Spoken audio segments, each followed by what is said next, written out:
Hello everyone. I'm the person who retells interesting movies. I understand that many of you watch this video to help you fall asleep, so before we begin, don't forget to like the video and subscribe to the channel. Also, let me know where you're from and what time you're watching it, and if you have any movie suggestions for a retelling, leave a comment. Now, get comfortable because we're starting. The Shawshank Redemption is a 1994 film that follows the story of Andy Dufresne, a banker who is unjustly convicted of the murder of his wife and her lover, and faces a harsh but unyielding struggle for survival and freedom in one of the most brutal prisons in America, Shawshank. Based on a short story by Stephen King, the film deeply explores themes of hope, friendship, justice, and the fight for dignity and freedom in difficult circumstances, while also considering the psychological changes the characters undergo through years of imprisonment. At the beginning of the film, Andy Dufresne, a successful and respectable banker, is arrested under the charge of double murder, the murder of his wife and her lover. Although he is completely innocent and knows he didn't commit the crime, the court finds him guilty and sentences him to life in prison at Shawshank, one of the most notorious and strict prisons in the United States. Andy is deeply shaken by the entire situation but tries to remain composed. His first reaction is sheer shock, as he cannot believe his fate is sealed and that he has become part of this brutal system. Upon arriving at Shawshank, he faces the brutal world of the prison, which is filled with violence and abuse from both other prisoners and guards. In the beginning, he cannot comprehend where he is or what is happening because this world is completely foreign to him, just as it is to many other inmates who have not committed crimes but have found ways to survive in this cruel environment. His arrival at the prison is accompanied by a scene where he, along with many other prisoners, is transported by bus. The prison is filled with ruthless people who often use violence and terror to dominate. Andy, as a banker, is completely out of place in this harsh world. His first encounter with Red, an older, well-known inmate, sets the foundation for their friendship. Red has been in prison for a long time and has become a man capable of procuring anything the inmates desire. Red immediately realizes that Andy is distinguished by his great intellect but also carries immense emotional trauma, and he wonders how Andy will survive in prison. Andy initially withdraws and is isolated from the others, trying to fit in while constantly thinking about his innocence and the hope that one day he will be able to leave. The first months in prison are tough for Andy. He is too refined and educated to adapt to the harsh reality of Shawshank. The inmates, especially a group known as the Sisters, use violence to torment him both physically and psychologically. Andy faces all forms of abuse, starting with attempts to force him into servitude, while the Sisters torment him daily. However, he does not give up. Gradually, he becomes quieter and more withdrawn, but never loses his inner strength and determination to survive. The prison becomes increasingly cruel and heartless, but Andy tries to find his way to cope. He refuses to let them break him, instead retreating inwardly and seeking the inner strength he needs to survive. Upon entering the prison, Andy sets himself a goal: to endure all these hardships and never give up hope that one day he will be free again. This is key to understanding his psychological profile. He is a person who believes in freedom and justice, despite what the system has done to him. He is not just an inmate, but a fighter for his honor and dignity. One of the pivotal moments in Andy's fight for survival occurs when he uses his banking knowledge to help one of the guards, Hadley, avoid large inheritance taxes. Hadley is impressed by his skills, which puts Andy in a favorable position. His knowledge of finance gradually becomes a tool for his survival in prison. The prison guards, including Hadley, begin to rely on him for financial advice. This turn of events in his status within the prison allows him to form connections he will later use to gain certain privileges. This moment also reveals that Andy is not an ordinary inmate. as he uses his mind to overcome the physical and emotional barriers of prison life. Gradually, he becomes indispensable to many people within the prison, but at the same time, he must balance the dangers that come with that. At this stage, Andy becomes closer to Red. Red is a man who has long come to terms with being an inmate, but he has something to offer Andy that gives him a new perspective, experience, and wisdom. Through conversations with Red, Andy begins to understand that many inmates have killed their hope and come to terms with life behind prison walls. Red, however, doesn't believe Andy could survive in that world. He doesn't believe there is a way to survive without killing the hope that remains in him. He sees Andy as someone who is still too attached to his past life, and the prison daily life is too harsh for someone like Andy to survive. Red, despite being resigned to his fate, slowly realizes that Andy's struggle may lead to something greater. Also, it gradually becomes clear that Andy is not an ordinary inmate. He uses his knowledge to improve things in the prison. On his initiative, he takes over the management of the prison library, which was actually completely neglected. Through letters he sends, Andy succeeds in securing funds to expand the library, which allows him to contribute to the education of the inmates, but also to become a key figure in the prison. He teaches many inmates, including Red, how to gain an education and achieve something they may have lost over the years of imprisonment. This period in Andy's life can be seen as the time when he laid the foundation for a later turning point in his life, as he directed his energy towards something useful, and that's what gradually transformed his outlook on life. His education of the inmates becomes a way to survive because they are given a chance for something better. Andy realizes that education could be his ticket to a longer life, as well as a chance to give other inmates hope.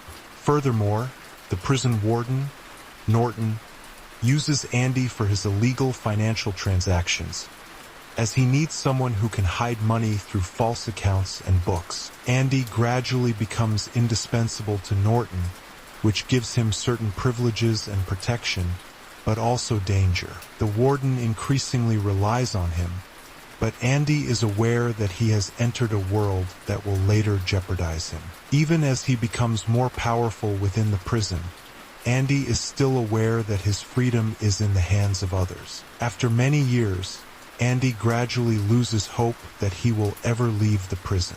The prison system is disgracefully corrupt, and the warden is still prone to manipulation and illegal activities. However, Andy never gives up.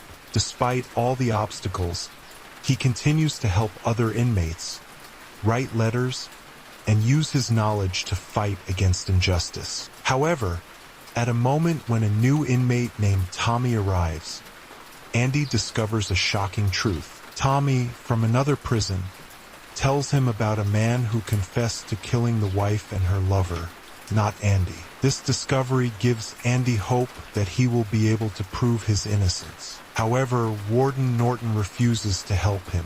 He realizes that revealing the truth would mean losing his power, as Andy could expose his illegal activities. The warden decides to prevent Andy's release at all costs, ordering Tommy's murder, claiming he tried to escape. Tommy's death deeply affects Andy, but he does not give up.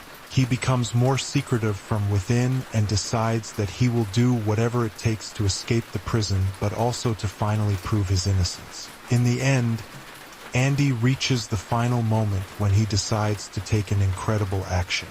He uses all the false documents he has collected over the years of working for Norton and sends them to journalists, revealing the financial malpractices of the warden. When the police arrive to arrest him, Norton commits suicide, and Hadley is arrested. Andy manages to escape from the prison through a tunnel he has been digging for years, hiding the hole behind a poster of famous actresses. Andy emerges into freedom through the sewage system, which is symbolic. If you haven't fallen asleep during the first movie, we will retell a second one. Enjoy. The film Gone with the Wind is an epic historical romance set against the backdrop of the American Civil War and its aftermath, telling the dramatic story of Scarlett O'Hara, a strong-willed Southern belle who navigates love, loss, and survival in a rapidly changing world. The story begins in 1861 at Tara, a vast plantation in Georgia, where Scarlett, the beautiful and spoiled daughter of Gerald and Ellen O'Hara, enjoys the luxurious life of the Southern aristocracy. She is admired by many young men but is secretly in love with Ashley Wilkes, a refined and intelligent gentleman who is set to marry his kind and gentle cousin, Melanie Hamilton. Refusing to accept this, Scarlett boldly confesses her love to Ashley at a barbecue at the 12 Oaks plantation.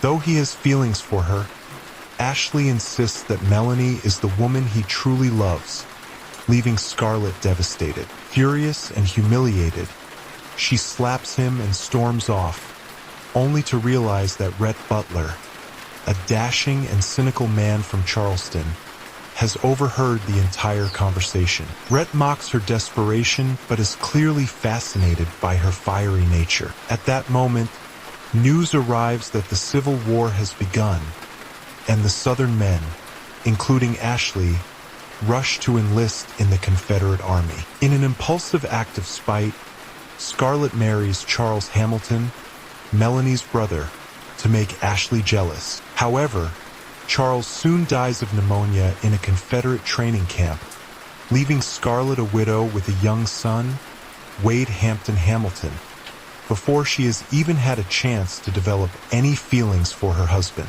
Seeking a change from her dull life of mourning, Scarlett moves to Atlanta to live with Melanie and Aunt Pitapat Hamilton. Atlanta, a bustling city during the war, provides Scarlett with excitement and distraction. At a charity ball, she scandalizes society when she dances with Rhett Butler, now a wealthy blockade runner smuggling goods past Union lines. Though society disapproves, Rhett admires Scarlett's ambition and resilience and begins to pursue her in his own roguish way. As the war intensifies, Ashley returns home on leave, and Scarlett once again declares her love for him. Though he still insists that he loves Melanie, he shares a tender moment with Scarlett, giving her hope that he may one day change his mind. However, as Union General William T. Sherman advances on Atlanta, chaos erupts. Melanie goes into labor,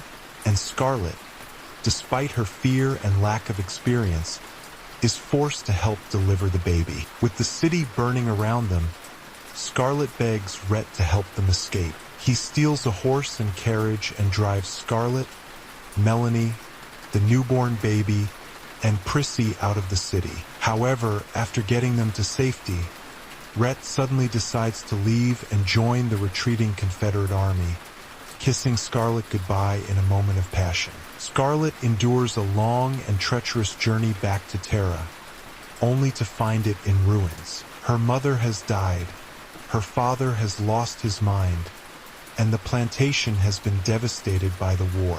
With food scarce and no money, Scarlett is forced to take charge of the household, swearing she will never go hungry again. She works tirelessly to rebuild Tara, even killing a Yankee soldier who threatens her home. Her experiences harden her, and she becomes more ruthless, determined to restore her family's wealth and security at any cost. When she realizes that Tara is in danger of being taken due to unpaid taxes, she visits Frank Kennedy, her timid sister's fiancé, and lies to him about her sister's intentions, tricking him into marrying her instead. With his store and resources, she starts a successful lumber business, making ruthless deals and hiring convict labor, shocking Atlanta's high society with her ambition. Though she remains obsessed with Ashley, she keeps him close by offering him a job at her mill. Rhett, watching from the sidelines, continues to pursue her, both admiring and resenting her cunning nature. Tragedy strikes when Frank is killed in a violent incident, and almost immediately, Rhett proposes to Scarlett, offering her wealth, security, and an escape from the struggles she has endured. Tired of fighting, she agrees to marry him. Their marriage is passionate at first, filled with luxury and excitement, But as time passes, their strong personalities clash. Rhett sees that Scarlett is still obsessed with Ashley, while Scarlett refuses to admit any feelings for Rhett. They have a daughter, Bonnie Blue Butler, whom Rhett adores, hoping that she will bring them closer together. However, Scarlett remains emotionally distant, unable to let go of her fantasy of Ashley. Rhett, realizing that she will never truly love him, becomes increasingly disillusioned. One night, Scarlett and Ashley are caught in an embrace, though it is innocent, by Ashley's sister, India Wilkes, who spreads the scandal throughout Atlanta. Melanie, despite her unwavering trust in Scarlett, faces immense pressure to distance herself from her. Rhett, furious at Scarlett's continued fixation on Ashley, goes on a drinking binge and, in a moment of intense emotion, carries Scarlett upstairs in an infamous display of dominance and passion. The next morning, Scarlett wakes up shaken, while Rhett, remorseful, pulls away from her even further. Their marriage continues to deteriorate, and any hope of reconciliation is shattered when Bonnie dies in a horseback riding accident. Devastated beyond words, Rhett falls into despair, shutting himself away from the world. Shortly after, Melanie falls gravely ill due to complications from pregnancy. On her deathbed, she entrusts Scarlett with Ashley, asking her to always take care of him. Only in this moment does Scarlett finally realize that she never truly loved Ashley. She loved the idea of him, a symbol of her past and the life she once knew. She rushes home, eager to tell Rhett of her revelation, but she finds him packing his bags, preparing to leave. Desperate, she begs him to stay, declaring that she finally understands that he is the one she truly loves. But Rhett, exhausted by years of heartbreak and disillusionment, responds with his famous farewell. "Frankly, my dear, I don't give a damn." He walks out, disappearing into the mist, leaving Scarlett alone. Scarlett collapses in despair but quickly regains her composure. Realizing that Tara is the only thing she can truly rely on, she vows to return home and find a way to win Rhett back. As the film closes, she stands tall, declaring, "After all, tomorrow is another day." With these final words, the film leaves Scarlett's fate open-ended. Will she fight to reclaim Rhett's love, or has she lost him forever? Regardless of the answer, Scarlett O'Hara remains a survivor, a woman who refuses to be defeated by war, heartbreak, or loss. If you still haven't fallen asleep, we will summarize one more video. Inception, directed by Christopher Nolan, is a mind-bending science fiction thriller that explores the complex themes of dreams, reality, and the subconscious mind. It delves into the idea of entering someone else's dreams to plant ideas or extract information. With a star-studded cast including Leonardo DiCaprio, Joseph Gordon-Levitt, Ellen Page, and Tom Hardy, Inception takes the viewer on a thrilling and visually stunning ride through multiple layers of dreams within dreams. The protagonist of the story is Dom Cobb, Leonardo DiCaprio, a skilled thief and expert in the art of extraction, a process where secrets are stolen directly from a person's subconscious mind while they are dreaming. Cobb's ability to perform these extractions has made him a sought-after figure in the world of corporate espionage. However, his work has left him a fugitive, unable to return to the United States and be with his children after being falsely accused of his wife's death. One day, Cobb is presented with an unusual proposition by a wealthy businessman named Saito Ken Watanabe. Instead of stealing information from someone's mind, Saito wants Cobb to perform the reverse. Inception.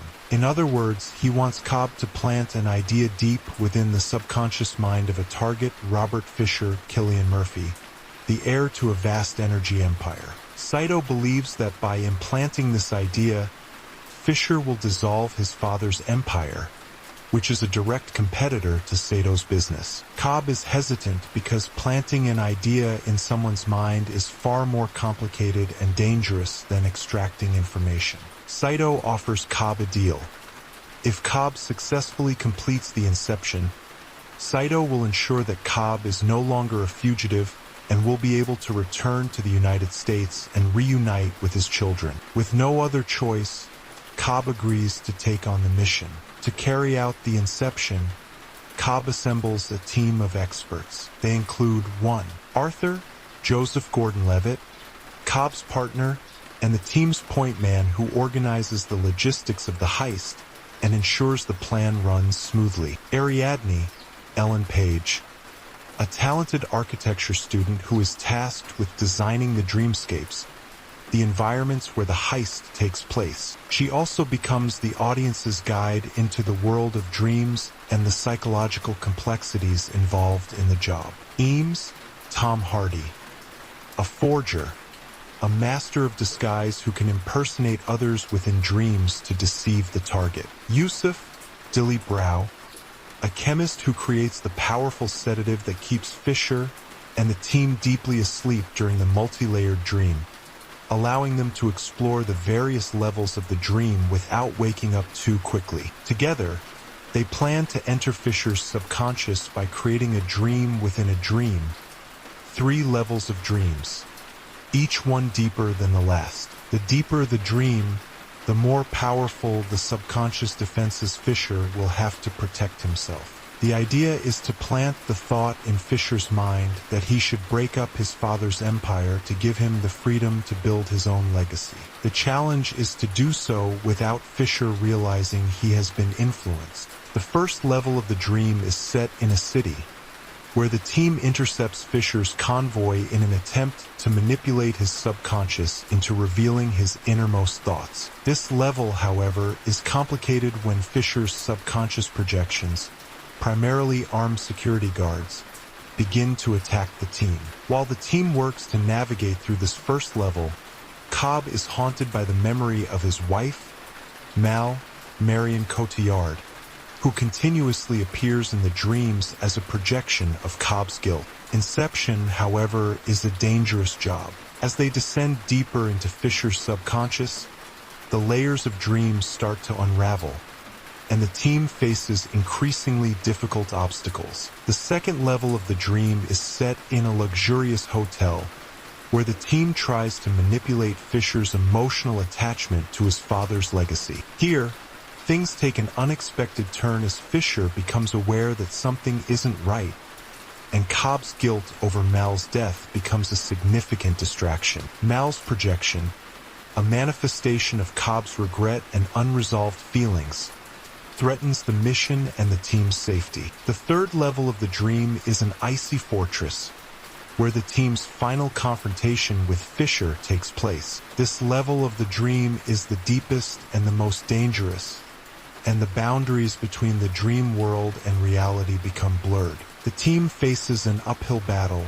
trying to convince Fisher that he has to break up his father's empire for his own well-being. However, Fisher's subconscious defenses are now at their most aggressive, and the team must fight to survive. At the same time, the team's physical bodies are asleep in the real world, hooked up to a special sedative that keeps them in a deep slumber. The deeper they go into the dream layers, the more time slows down in the real world, creating a sense of urgency as they race against the clock. Each level of the dream is separated by a kick, a jolting sensation that wakes them up, but in the deeper levels, the kicks must be perfectly synchronized to allow the team to escape without waking too early. Throughout the mission, Cobb struggles with his memories of Mal.